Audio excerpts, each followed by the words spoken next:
पुल के पास जब मैं पहुंचा, एक बैग मेरे आगे, दो मोटरसाइकिल आया, 6 लड़के था उसमें, पूरे 6 के 6 लड़के उतर के मेरे को आगे पकड़ लिया।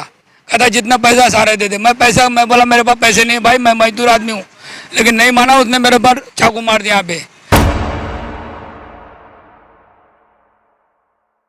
ਇਹਨਾਂ ਦੇ ਚਾਕੂ ਮਾਰ ਕੇ ਇਹਨਾਂ ਦੇ ਪੈਸੇ ਖੋਏ, ਨਾਲ ਮੋਬਾਈਲ ਖੋਲਿਆ, ਨਾਲ ਅਗਲੇ ਨੇ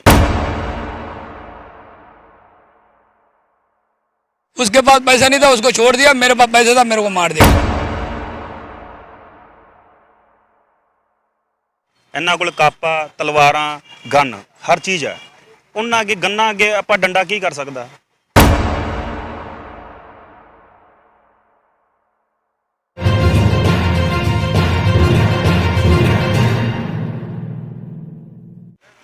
ਸਤਿ ਸ਼੍ਰੀ ਅਕਾਲ, ਤੁਸੀਂ ਦੇਖ ਰਹੇ ਹੋ ਸਰਦਾਰ ਨਿਊਜ਼ ਚੈਨਲ ਤੇ ਮੈਂ ਸਰੋਵਰ ਰੈਕਨਾ। ਦਿਨ ਬਰ ਦਿਨ ਜਿਹੜੀਆਂ ਚੋਰੀਆਂ ਡਕੈਤੀਆਂ ਵੱਧ ਰਹੀਆਂ ਤੇ ਬਠਿੰਡਾ ਸ਼ਹਿਰ ਦੇ ਵਿੱਚ ਲਗਭਗ ਆਏ ਦਿਨ ਜਿਹੜੀਆਂ ਚੋਰੀਆਂ ਵੱਧ ਜਾ ਰਹੀਆਂ ਤੇ ਤੁਸੀਂ ਇਸ ਵਾਰ ਤੁਹਾਨੂੰ ਤਸਵੀਰਾਂ ਦਿਖਾਣਾ ਜਿਹੜੇ ਇਹ ਵੀਰ ਇੱਥੇ ਤੁਸੀਂ ਦੇਖ ਸਕਦੇ ਆ ਰੇਹੜੀ ਫਲੀ ਵਾਲੇ ਜਿਹੜੇ ਕਿ ਫਰੂਟ ਦੀਆਂ ਰੇਹੜੀਆਂ ਦੁਕਾਨਾਂ ਲਗਾਉਂਦੇ ਨੇ। ਇਹ ਸਦਰ ਬਾਜ਼ਾਰ ਦੀਆਂ ਜਿਹੜੀਆਂ ਰੇਹੜੀਆਂ ਦੇ ਵਿੱਚ ਫਰੂਟ ਦਾ ਕੰਮ ਕਰਦੇ ਨੇ ਤੇ ਤੁਸੀਂ ਦੇਖ ਸਕਦੇ ਜਿਹੜਾ ਕਿ ਵੀਰ ਦੀਆਂ ਤਸਵੀਰਾਂ ਵੀ ਤੁਹਾਨੂੰ ਦਿਖਾ ਰਹੇ ਆ ਕਿ ਇਹ ਜਿਹੜੇ ਚੋਰ ਲੁਟੇਰੇ ਸ਼ਾਮ ਨੂੰ ਇਹਨਾਂ ਨੂੰ ਰਸਤੇ ਦੇ ਵਿੱਚ ਤੰਗ ਪਰੇਸ਼ਾਨ ਕਰਦੇ ਨੇ। ਕੋਈ ਨਗਦੀ ਹੁੰਦੀ ਉਹ ਲੁੱਟ ਕੇ ਲੈ ਜਾਂਦੇ ਆ। ਤੁਹਾਨੂੰ ਇੱਕ ਵੀਰ ਦੇ ਨਾਲ ਵੀ ਗੱਲਬਾਤ ਕਰਾਂਗੇ ਜਿਨ੍ਹਾਂ ਦੇ ਨਾਲ ਪਿਛਲੇ ਦਿਨੀ ਜਿਹੜੀ ਵਾਰਦਾਤ ਬੀਤੀ ਹੈ ਤੇ ਆਪਾਂ ਨਾਲ ਗੱਲਬਾਤ। ਵੀਰ ਜੀ ਕੀ ਨਾਮ ਹੈ ਤੁਹਾਡਾ? मेरा नाम अख्तर आलम।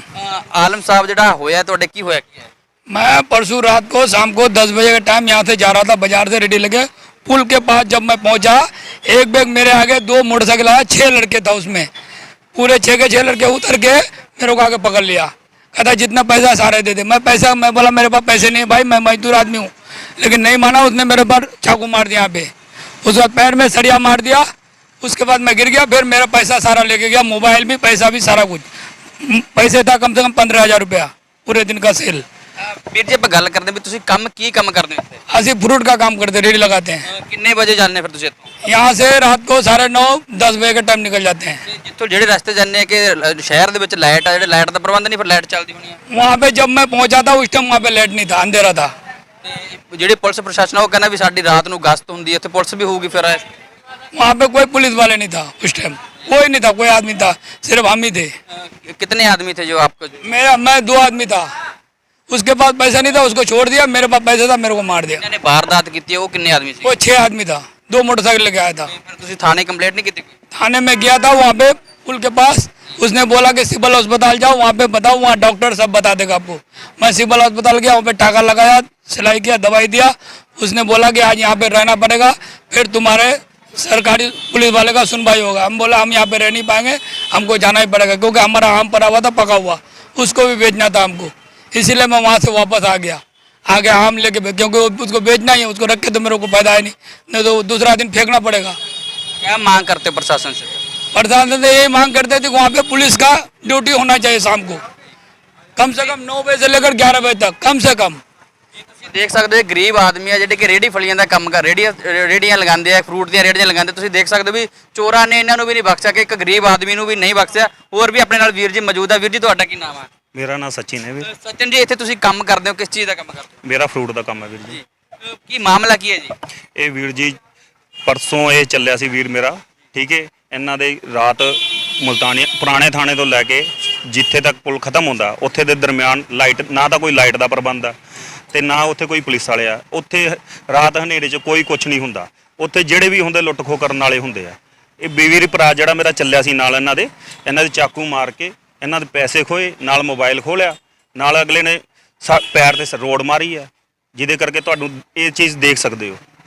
ਅਸੀਂ ਤਾਂ ਇਹੀ ਪ੍ਰਸ਼ਾਸਨ ਤੋਂ ਮੰਗ ਕਰਾਂਗੇ ਕਿ ਸਾਡੇ ਵੀ ਵੀਰ ਭਰਾ ਦੀ ਕੋਈ ਵੀ ਸਹਾਇਤਾ ਜਿਹੜੀ ਕਰ ਸਕਦੇ ਹੋ ਤੁਸੀਂ ਕਰੋ। ਤੁਸੀਂ ਫਿਰ ਰੇਹੜੀਆਂ ਵਾਲੇ ਜਿੰਨੇ ਇਕੱਠੇ ਹੋ ਕੇ ਉਹ ਥਾਣੇ 'ਚ ਨਹੀਂ ਗਏ ਵੀ ਸਾਡੇ ਜਿਹੜਾ? ਵੀਰ ਜੀ ਅਸੀਂ ਰੇਹੜੀ ਵਾਲੇ ਸਾਰੇ ਜਣੇ ਇਕੱਠੇ ਹੋ ਕੇ ਗਏ ਸੀ। ਅੱਜ ਮੇਰੇ ਵੀਰ ਭਰਾ ਗਏ ਸੀ, ਮੈਂ ਤਾਂ ਗਿਆ ਨਹੀਂ ਸੀ, ਲੇਕਿਨ ਮੇਰੇ ਵੀਰ ਭਰਾ ਸਾਰੇ ਗਏ ਸੀ ਇਕੱਠੇ ਹੋ ਕੇ।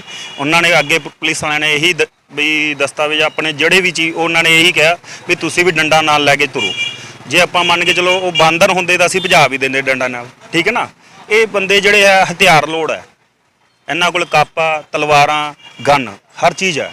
ਉਹਨਾਂ ਅੱਗੇ ਗੰਨਾਂ ਅੱਗੇ ਆਪਾਂ ਡੰਡਾ ਕੀ ਕਰ ਸਕਦਾ। ਉਹ ਤਾਂ ਜੇ ਮੰਨ ਕੇ ਚਲੋ ਗਨ ਚਲਾਤੀ ਬੰਦਾ ਤਾਂ ਖਤਮ ਹੈ, ਮੌਕੇ ਤੇ ਔਨ ਸਪੌਟ ਖਤਮ ਹੈ। ਤੇ ਸਾਡਾ ਕੀ ਹੋਏ ਉੱਥੇ, ਕੀ ਬਣੇਗਾ? ਜੇ ਅਸੀਂ ਵੀ ਲੋੜਨ ਫਿਰ ਤਾਂ ਗੱਲ ਵੱਖਰੀ ਆ। ਇਹ ਤੁਸੀਂ ਦੱਸਿਆ ਵੀ ਚੋਰੀਆਂ ਡਕੈਤੀਆਂ ਹੁੰਦੀਆਂ, ਉਹ ਕਿਹੜਾ ਏਰੀਆ ਨਾਮ ਲੈ ਕੇ ਦੱਸੋ ਵੀਰ ਜੀ? ਪੁਰਾਣਾ ਥਾਣਾ ਤੋਂ ਲੈ ਕੇ, ਪੁਰਾਣਾ ਥਾਣਾ ਦੇ ਨਾਲ ਪੁਲ ਵਸਦਾ ਮੁਲਤਾਨੀਆ ਪੁਲ ਤੋਂ ਲੈ ਕੇ ਜਿੱਥੇ ਤੱਕ ਸਬਜ਼ੀ ਮੰਡੀ ਨੂੰ ਜਿਹੜੇ ਰਸਤੇ ਜਾਂਦੇ ਆ, ਉੱਥੇ ਫੌਜੀ ਚੌਕ ਹੈ। ਫੌਜੀ ਚੌਕ ਦੇ ਦਰਮਿਆਨ ਉਹ ਹਾਦਸਾ ਹੁੰਦਾ ਹੈ। ਕਿੰਨੇ ਟਾਈਮ ਦੇ ਵਿੱਚ ਹੁੰਦਾ ਜੀ ਇਹ ਵੀਰ ਜੀ 10 ਵਜੇ ਤੋਂ ਲੈ ਕੇ 11 ਵਜੇ ਦੇ ਦਰਮਿਆਨ ਹੁੰਦਾ ਹੀ ਹੁੰਦਾ। ਫਿਰ ਉੱਥੇ ਪੁਲਿਸ ਪ੍ਰਸ਼ਾਸਨ ਦੀ ਡਿਊਟੀ ਹੋਣੀ ਹੈ?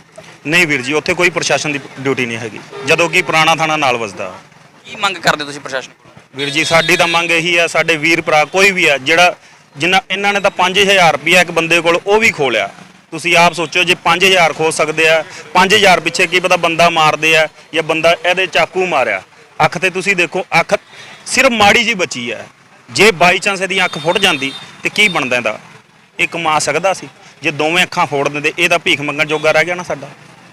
ਅੱਜ ਇਹ ਬੰਦਾ ਮੰਨ ਕੇ ਚਲੋ ਕਮਾ ਰਿਹਾ, ਖਵਾ ਰਿਹਾ ਜਾਂ ਜਿਵੇਂ ਵੀ ਆ, ਠੀਕ ਹੈ ਨਾ, ਆਪਦੇ ਬੱਚੇ ਤਾਂ ਪਾਲ ਰਿਹਾ, ਲੇਕਿਨ ਇਹ ਬੰਦਾ ਅੱਜ ਇਹਦੀ ਅੱਖਾਂ ਫੋੜ ਦਿੱਤੀ ਜਾਣ ਤੇ ਕਮਾ ਕੇ ਖਵਾ ਦੇਗਾ। ਜਿਹੜੇ ਨਸ਼ੇੜੀ ਹੈ ਇਹੀ ਇਹੋ ਜਿਹੇ ਵਾਰਦਾਤਾਂ ਨੂੰ ਅੰਜਾਮ ਦਿੰਦੇ ਆ? ਵੀਰ ਜੀ ਇਸ ਬਾਰੇ ਤੇ ਮੈਂ ਕਹਿ ਨਹੀਂ ਸਕਦਾ, ਕਿਉਂਕਿ ਜਿਸ ਬਾਰੇ ਆਪਾਂ ਨੂੰ ਹਜੇ ਤੱਕ ਜਿਹੜਾ ਚੀਜ਼ ਦੇਖੀ ਗਈ ਹੈ, ਇਸ 'ਤੇ ਨਸ਼ਾ ਵੀ ਕਹਿੰਦੇ ਆ ਬਹੁਤ ਜ਼ਿਆਦਾ ਫੈਲਿਆ ਆ, ਠੀਕ ਹੈ ਨਾ। ਇਸ ਕਰਕੇ ਲੁੱਟ ਖੋਹ ਬਹੁਤ ਜ਼ਿਆਦਾ ਹੋ ਰਹੀ ਹੈ। ਰਾਤ ਬਈ ਮੰਨ ਕੇ ਚਲੋ ਲੱਖਾਂ ਦੀ ਕਹਿ ਸਕਦੇ ਆ, ਉਹਦਾ ਗੱਲ ਵੱਖਰੀ ਹੈ। ਇਹਦਾ 4-5000 ਪਿੱਛੇ 2000 ਪਿੱਛੇ ਲੁੱਟ ਖੋਹ ਹੋ ਰਹੀ ਹੈ। ਜੇ ਲੱਖਾਂ ਦੀ ਗੇਮ ਹੁੰਦੀ ਤਾਂ ਫਿਰ ਤਾਂ ਗੱਲ ਵੱਖਰੀ ਹੈ, ਲੇਕਿਨ ਇਹ ਤਾਂ 2000-5000 ਸੇਲ ਕਿੰਨੀ ਹੁੰਦੀ ਹੈ ਰੇੜੀ ਵਾਲਿਆਂ ਦੀ? ਵੱਧ ਤੋਂ ਵੱਧ 2000-5000 10000 ਤੋਂ ਉੱਤੇ ਸੇਲ ਨਹੀਂ ਕਿਸੇ ਰੇੜੀ ਵਾਲੇ ਦੀ। ਲੇਕਿਨ ਫਿਰ ਵੀ 5-10000 ਪਿੱਛੇ ਅਗਰ ਬੰਦਾ ਮਾਰਦੇ ਆ, ਇਹ ਤਾਂ ਸਭ ਤੋਂ ਵੱਡੀ ਤੁਸੀਂ ਵੀ ਜਾਣਦੇ ਹੋ ਕੀ ਚੀਜ਼ ਹੈ। ਤੁਸੀਂ ਦੇਖ ਸਕਦੇ ਹੋ ਜਿਹੜੀਆਂ ਰੇਹੜੀਆਂ ਦੀਆਂ ਦੁਕਾਨਾਂ ਵਾਲੇ, ਫਰੂਟ ਦੀਆਂ ਰੇਹੜੀਆਂ ਵਾਲਿਆਂ ਨੇ ਦੱਸਿਆ ਕਿ ਜੇ ਪੁਲਿਸ ਪ੍ਰਸ਼ਾਸਨ ਕੋਲੇ ਵੀ ਗਿਆ, ਉਹਨਾਂ ਨੇ ਕਿਹਾ ਸਾਨੂੰ ਵੀ ਤੁਸੀਂ ਆਪਣਾ ਜਿਹੜਾ ਇੰਤਜ਼ਾਮ ਆ ਆਪ ਕਰੋ। ਪਰ ਜਿਹੜਾ ਤੁਸੀਂ ਦੇਖ ਰਹੇ ਹੋ ਬਠਿੰਡਾ ਤੋਂ ਸਰਦਾਰ ਨਿਊਜ਼ ਤੇ ਮੈਂ ਸਰੋਵਰ ਰਾਏ ਕਰਨਾ। ਬਿਲਕੁਲ ਜੀ, ਮੇਰੇ ਵੀ ਧਿਆਨ ਦੇ ਵਿੱਚ ਆਇਆ ਹੈਗਾ, ਤੁਹਾਡੇ ਥਰੂ ਵੀ ਮੇਰੇ ਧਿਆਨ ਦੇ ਵਿੱਚ ਲਿਆਂਦਾ ਗਿਆ। ਸਾਡੇ ਵੱਲੋਂ ਪਿਛਲੇ ਦਿਨੀ ਸੰਤਪੁਰਾ ਰੋਡ ਤੇ ਹੋਰ ਏਰੀਏ ਦੇ ਵਿੱਚ ਕਿਹੜਾ ਹੈਗਾ ਕੁਝ ਘਟਨਾਵਾਂ ਕਿਹੜੀਆਂ ਹੋ ਗਈਆਂ ਸੀਗੀਆਂ, ਉਹਨਾਂ ਨੂੰ ਰੋਕਣ ਦੇ ਲਈ ਅਸੀਂ ਸਪੈਸ਼ਲ PCR ਉੱਧਰ ਚਲਾ ਕੇ ਉਸ ਏਰੀਏ ਨੂੰ ਡੋਮੀਨੇਟ ਕਰਕੇ ਕੀਤਾ ਸੀ, ਜਿਹਦੇ ਵਿੱਚ ਅਸੀਂ ਕਾਫੀ ਹੱਦ ਤੱਕ ਉੱਥੇ ਕ੍ਰਾਈਮ ਰੋਕਣ ਨੂੰ ਸਫਲ ਹੋ ਗਏ ਹਾਂ। ਰਾਤ ਨੂੰ SSP ਮਾਨਯੋਗ ਸਾਹਿਬ ਦੇ ਦਿਸ਼ਾ ਨਿਰਦੇਸ਼ਾਂ ਅਨੁਸਾਰ ਅਸੀਂ ਕਿਹੜੀਆਂ ਹੈਗੀਆਂ ਸਪੈਸ਼ਲ ਜਿਹੜੀ ਰਾਤ ਦੀ ਵੀ ਇੱਕ ਪੈਟਰੋਲਿੰਗ ਚਲਾਈ ਗਈ ਆ, ਜਿਹੜੀ ਕਿ ਸਪੈਸ਼ਲ ਏਰੀਆ 'ਚ ਗਸ਼ਤ ਕਰਦੀ ਆ। 3 ਜਾਣੇ ਉਹਦੇ 'ਤੇ ਪੈਟਰੋਲਿੰਗ 'ਤੇ ਜਿਹੜੇ ਰਾਤ ਨੂੰ ਸਾਰਾ ਰਾਤ ਡਿਊਟੀ ਕਰਦੇ ਆ। ਲੇਕਿਨ ਇਸ ਏਰੀਏ ਨੂੰ ਮਤਲਬ ਕਿ ਅੱਜ ਧਿਆਨ ਦੇ ਵਿੱਚ ਆਇਆ, ਇਸ ਏਰੀਏ ਨੂੰ ਵੀ ਹੁਣ ਇਨਕਲੂਡ ਕੀਤਾ ਗਿਆ। ਮੇਰੇ ਦੁਆਰਾ ਹਦਾਇਤ ਕੀਤੀ ਗਈ ਆ, PCR ਇੰਚਾਰਜ ਸਾਹਿਬ ਨਾਲ ਵੀ ਗੱਲ ਕੀਤੀ ਗਈ ਆ, ਮੇਰੇ ਵੱਲੋਂ ਵੀ ਕਿਹੜੀ PCR ਚੱਲਦੀਆਂ ਉਹਨਾਂ ਨੂੰ ਇਸ ਏਰੀਏ ਦੇ ਵਿੱਚ ਕੰਸਲਟੇਸ਼ਨ ਕਰਨ ਲਈ ਕਿਹਾ ਗਿਆ, ਤਾਂ ਕਿ ਇਸ ਏਰੀਏ ਨੂੰ ਵੀ ਅਸੀਂ ਕਿਹੜਾ ਹੈਗਾ ਨਾਲ ਉਹ ਸਿਰਕੀ ਬਾਜ਼ਾਰ ਵਿੱਚ ਦੀ ਹੁੰਦਾ ਹੋਇਆ ਪਰਲੇ ਪਾਸੇ ਜੁੜ ਜਾਂਦਾ ਕੁਝ ਏਰੀਏ, ਜਿਹਦੇ ਕਰਕੇ ਉਹਨਾਂ ਨੂੰ ਸਲਿੱਪ ਹੋਣ ਦੇ ਵਿੱਚ ਉਹ ਕਾਮਯਾਬ ਹੋ ਜਾਂਦੇ ਹਨ। ਲੇਕਿਨ ਸਾਡੇ ਵੱਲੋਂ ਸਪੈਸ਼ਲ ਨਾਕਾਬੰਦੀ ਉਸ ਏਰੀਏ 'ਚ ਕਰਕੇ ਇਹ ਜਿਹੜੇ ਰੇਹੜੀਜ਼ ਵਾਲੇ ਨੇ ਰਾਤ ਨੂੰ ਕਿਸ ਸਮੇਂ ਬੰਦ ਹੁੰਦੇ ਹਨ ਉਹਨਾਂ ਨਾਲ ਵੀ ਗੱਲਬਾਤ ਕੀਤੀ ਗਈ, ਤਾਂ ਕਿ ਇਹਨਾਂ ਨੂੰ ਸਿਕਿਉਰ ਅਤੇ ਬਿਲਕੁਲ ਸੇਫ ਇਹ ਆਪਣੇ ਘਰਾਂ ਨੂੰ ਜਾ ਸਕਣ ਤੇ ਕਿਹੜਾ ਲਾਅ ਐਂਡ ਆਰਡਰ ਨੂੰ ਮੇਨਟੇਨ ਕੀਤਾ ਜਾ ਸਕੇ ਤੇ ਪੁਲਿਸ ਦਾ ਵਿਸ਼ਵਾਸ ਵੀ ਇਹਨਾਂ ਦੀ ਨਿਗਾਹ ਦੇ ਵਿੱਚ ਬਹਾਲ ਰਹੇ।